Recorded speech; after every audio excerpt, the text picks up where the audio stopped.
Isang lalaki may standing warrant of arrest sa kasong pagnanakaw ang nabaril at napatay ng mga pulis sa Malabon. Pero ayon sa pulisya, ibang grupo raw ng magnanakaw ang talagang target nila at natsyempohan lang daw ang napatay na suspect.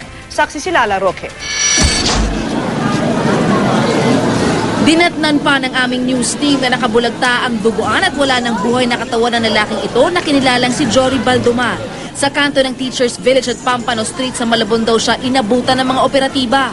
Ayon sa Malabon Police, ibang grupo raw talaga ng magnanakaw ang target nilang tugisin nang magsagawa ng operasyon sa lugar.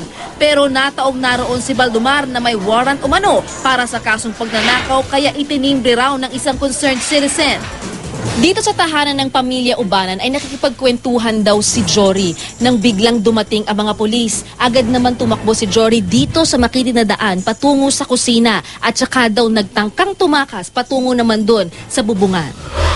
Actually, lumabas po yung warrant niya last January of this year.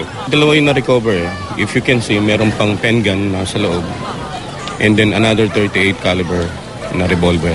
Ang kaibigan ng suspect na kanyang dinalaw sa Malabon, ikinagulat daw ang pagdating ng mga pulis. Nagkwento siya na binugbog daw siya dyan banda. Sabi ho ng mga pulis, magnanakaw daw ho talaga siya eh. Alam niyo ho bang gano'n? Iyon ang naririnig namin na ganun nga siya.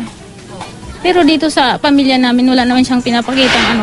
Tinamaan ng bala sa ulo at braso ang suspect pero ang tanong ng ilan, bakit nauwi sa tila matinding pamamarilang operasyon na hindi naman talaga para kay Baldomar? Hindi rin malinaw kung nagpaputok ang suspect. Ang sagot ng Malabon Police, tinangkaraw kasing tumakas ni Baldomar.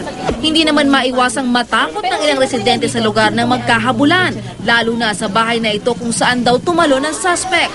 Natamaan naman ng bala ang bahay na ito ni Mang Alejandro. Mula sa gate ay tumagos pa ang bala sa pinto ng bahay hanggang sa dingding. Nandun ako sa tapat eh. Tapos yung pulis doon sa tapat.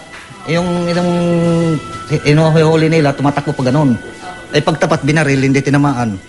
Kaya dito tumama sa pinto hanggang dito tumagos. Ako si Lala Roque ang inyo, saksi!